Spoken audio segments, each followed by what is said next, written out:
So students, हमने ये topic यहाँ पर लास्ट एंड किया था, bar diagrams and types of bar diagram. आज हम लोग इस टॉपिक को और थोड़ा सा आगे लेकर जाने वाले हैं। ओके, होप सो आप लोगों ने अभी तक यहाँ तक जो कुछ भी पढ़ा होगा वो आपको क्लियर होगा। अगर नहीं भी है तो स्टूडेंट्स, मैंने आप लोगों को कहा है, आपके पास मेरा नंबर है, आप मुझे कॉल कर सकते हैं। सो आज हम स्टार्ट कर रहे हैं द टाइप्स ऑफ डायग्राम्स। हम लोगों ने कल लास्ट एंड किया था टाइप्स ऑफ बार डायग्राम्स कितने हो सकते हैं, simple bar diagram, clustered bar diagram and divided bar diagram. आज हम लोग इसको आगे कंटिन्यू करते हैं। Types of bar diagram, the first one is meaning an example of simple bar diagram. Student, simple bar diagram हम लोग किसको बोल सकते हैं?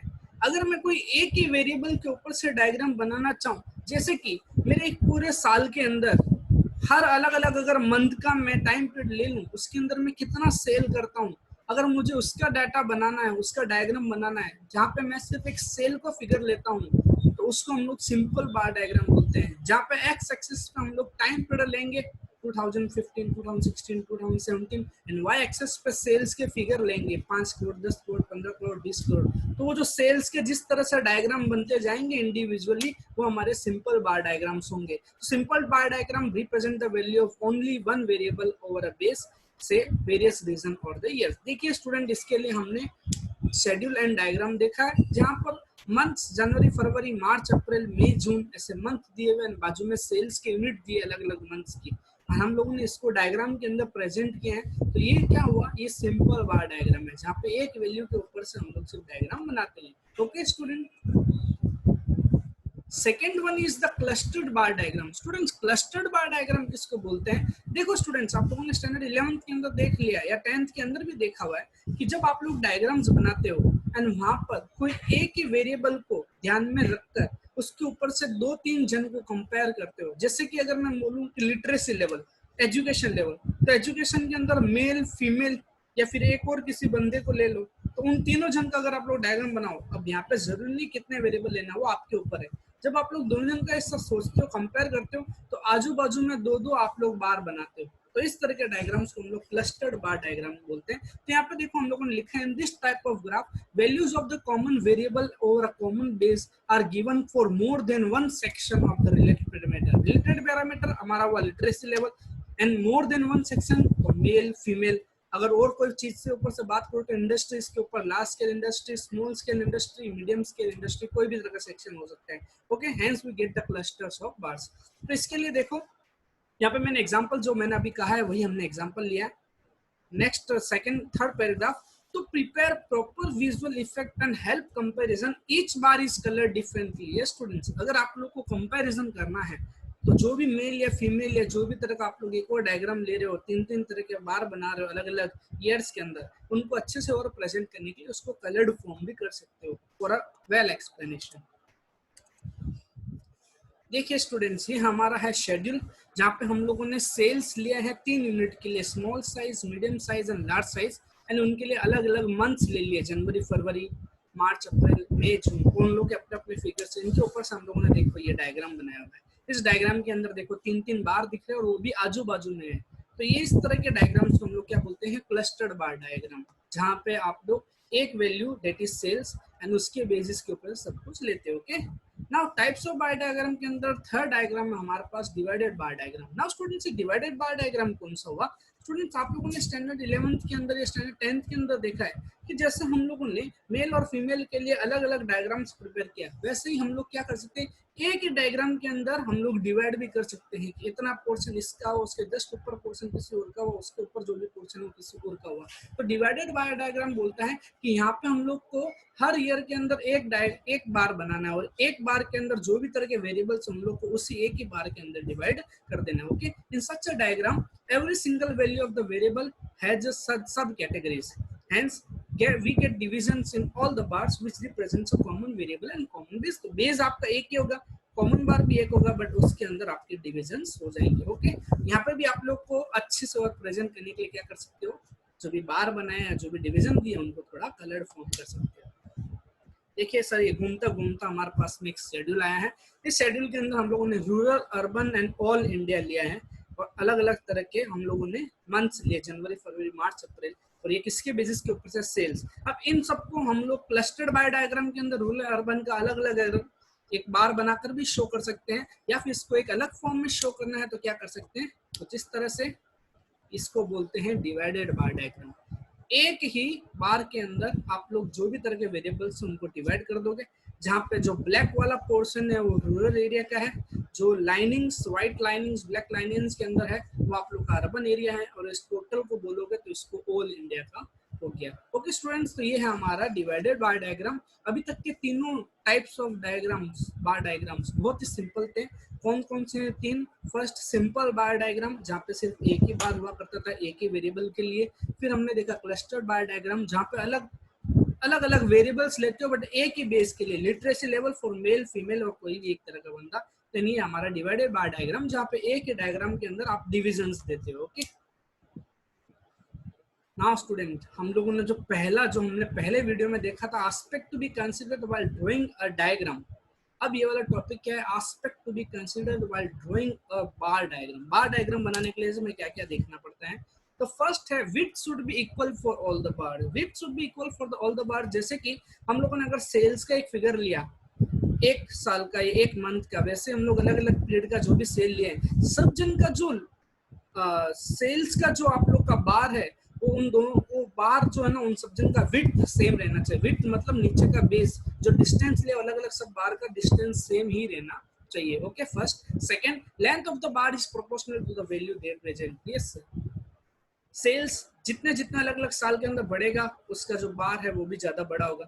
किस साल में छोटा होगा तो उसका बार भी आपका छोटा बनेगा। तो ये जो इन लोग की जो हाइट है, ये हाइट के ऊपर से, इसके लेंथ के ऊपर से हम डिसाइड कर सकते हैं किस साल में सेल्स कम था और किस साल में सेल्स ज्यादा था। Distance between the bar should be same including the origin and the first bar. Yes, zero से लेके जो पहला आप लोगों ने बार बनाया है, उसके बीच में जो आपने डिफरेंस रखा है, दूसरा बार तो पहले और दूसरे बार के बीच में भी उतना डिफरेंस रहना चाहिए, दूसरे और तीसरे बार में भी उतना डिफरेंस रहना चाहिए। Okay students, all the bars should be on the same line and coincide x axis or the y axis। yes students, आप लोग जो भी डायग्राम्स बना रहे हैं वो सब कुछ x वाले एक्सिस के साथ में टच में रहने चाहिए। अगर आप लोग हॉरिजॉन्टल सोए हुए डायग्राम्स बना रहे हो तो y एक्सिस के साथ में कोइंसाइड होने चाहिए। कोइंसाइड का मतलब है टच रहना उनके साथ में, हवा में डायग्राम्स कभी नहीं बनते। And all bars should be arranged from left to right in order of their series. और जो भी आप लोग डायग्राम्स बना रहे हो वो आप लोग लेफ्ट टू राइट के अंदर बनाओगे। कभी भी ऐसा नहीं होता कि जो छोटा वाला फिगर है वो पीछे से स्टार्ट होता है, उसके बाद वाला नंबर कहीं बीच में डाल दोगे, कोई और नंबर होगा वो पहले डाल दोगे, ऐसे नहीं।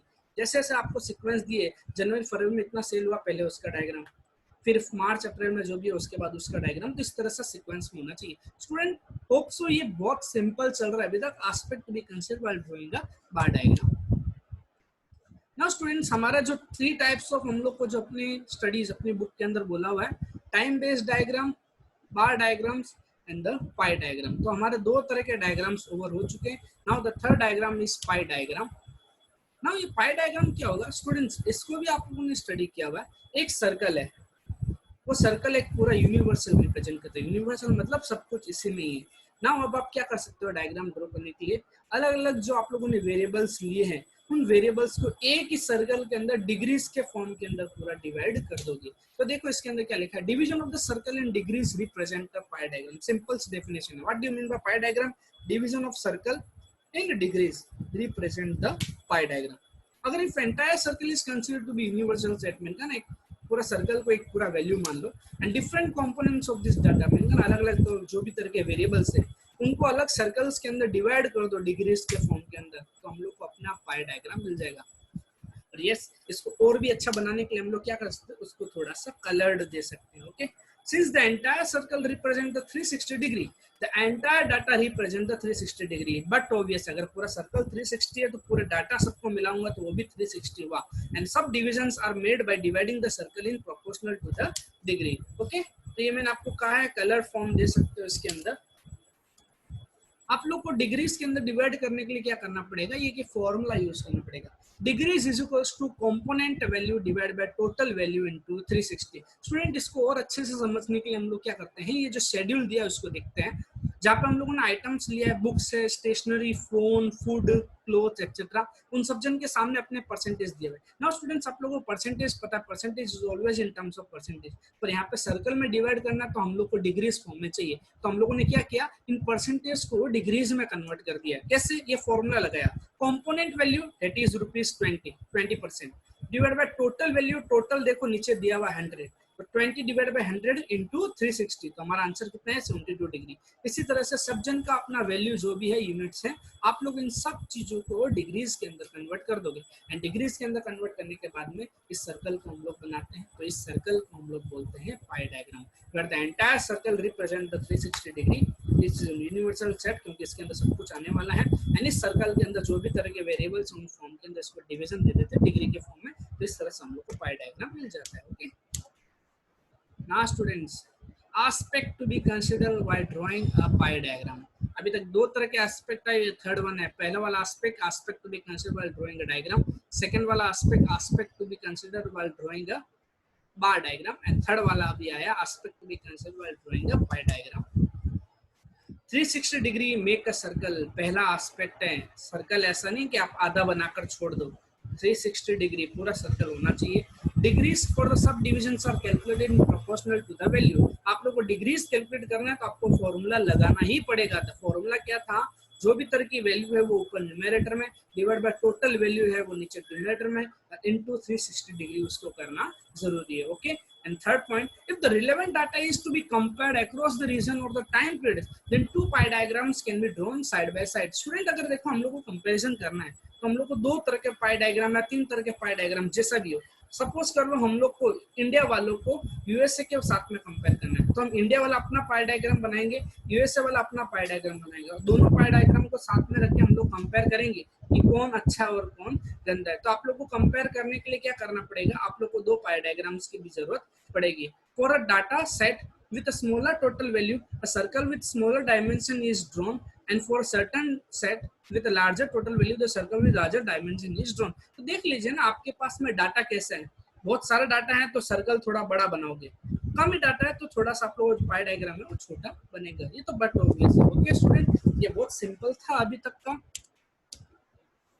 नाउ टाइप्स ऑफ ग्राफ, जो हम लोग का अभी स्टार्ट हुआ है। अभी तक का हम लोगों ने क्या किया, ओनली अभी तक का हम लोगों ने टाइप्स ऑफ डायग्राम्स किया है। अब हम लोग क्या करने जा रहे हैं, टाइप्स ऑफ ग्राफ। तो ग्राफ स्टूडेंट्स कितने तरह के होते हैं, ग्राफ्स ये यहाँ पे तीन तरह के हैं। Time series graph, graphs for continuous frequency distribution that is histogram, frequency polygon, frequency curve, cumulative frequency polygon and logarithm graph। Now student, पर हमने अपने बुक के अंदर, हमारे पास गुजरात बोर्ड की टेक्स्ट बुक है उसके अंदर क्या दिया है, यस ये दिया है, time series graph is only included in our course. मतलब ये बाकी के जो ग्राफ है उसके बारे में हमारी बुक ने कहीं जिक्र नहीं किया, और हमारी गुजरात बोर्ड की बुक ने भी कहा है इनके बारे में आपको स्टडी नहीं करना है, स्टडी सिर्फ इसके बारे में करना है, time series graph. Now student, time series graph कैसे होता है। स्टूडेंट्स, आप लोगों ने ट्रेड साइकिल का क्लास 11 के अंदर टॉपिक पढ़ा है, जहाँ पे उस ट्रेड साइकिल के अंदर उतार चढ़ाव सब कुछ होता है, boom period, bearish period, depression period, recession period. तो इस तरह के पीरियड को अगर मैं डायग्राम फॉर्म के अंदर कुछ तो कुछ ऐसे वेव्स वैसा फॉर्म बनेगा, तो ये जो वेव्स वैसा फॉर्म है इसको ही हम लोग बोलते हैं time series graph. Time series graph के अंदर जो भी तरह के वेरिएबल हम लोग को सब्जन को डॉट के साथ में कनेक्ट कर दोगे, जहां पे देखो यहाँ पे लिखा हुआ है, इन अ ट्रेड साइकिल और in a cycle of economic activity short term and long term values और रेगुलर और इरेगुलर चेंजेस आर ऑब्जर्व। हम लोगों ने देखा है तेजी मंदी सब तरह के आप लोग को ऑब्जर्व होंगे changes. The trends of such changes are obtain with the help of statistical tool, और ये सब तेजी मंदी सब स्टैटिस्टिकल टूल से पता चलता है, स्टैटिस्टिक्स से बताता है आज तेजी है आज मंदी है सब कुछ। And the graphs are drawn taking this changes. तो इस तरह के हम लोग ग्राफ को क्या बोलते हैं, time series graph. Okay student, तो ये कुछ इस तरह से। नाउ हम लोग जो ये टॉपिक स्टार्ट कर रहे हैं, usages of technology in the study of economics. Now students, इस इकोनॉमिक्स को स्टडी करने के लिए अलग अलग तरह की टेक्नोलॉजीज भी डिजाइन है। तो हम लोग को किस किस तरह की, देखो कंप्यूटर टेक्नोलॉजी है, मैंने देखो कंप्यूटर बनाया हुआ है। सेकेंड टेक्नोलॉजी क्या है, इंटरनेट टेक्नोलॉजी, आप इंटरनेट का भी यूज कर सकते हो। स्टूडेंट्स, कंप्यूटर टेक्नोलॉजी मतलब ये वर्ड, पावर पॉइंट, ये सब कुछ बनाना वो। इंटरनेट टेक्नोलॉजी, आप लोग ऑनलाइन जो लर्निंग होती है वो सब कुछ। And third one data CDs, pen drive, CD, इन सब चीज़ों का आप लोग यूज़ करते हो। स्टूडेंट आज का टॉपिक हम लोग यहाँ पे करते हैं एंड नेक्स्ट वीडियो के अंदर हम लोग आगे इस टॉपिक को कंसिडर करेंगे। Now students, in the next video ये आपका पूरा एक चैप्टर ओवर हो जाएगा। Okay students, so hope so आप लोग अभी ये जितना भी आप ये वीडियो देख रहे हैं आप साथ साथ में अपने घर पे पढ़ते भी जाएंगे। एंड कोई भी तरह का डाउट है जरूर पूछ लेना। Okay students, till then, okay bye.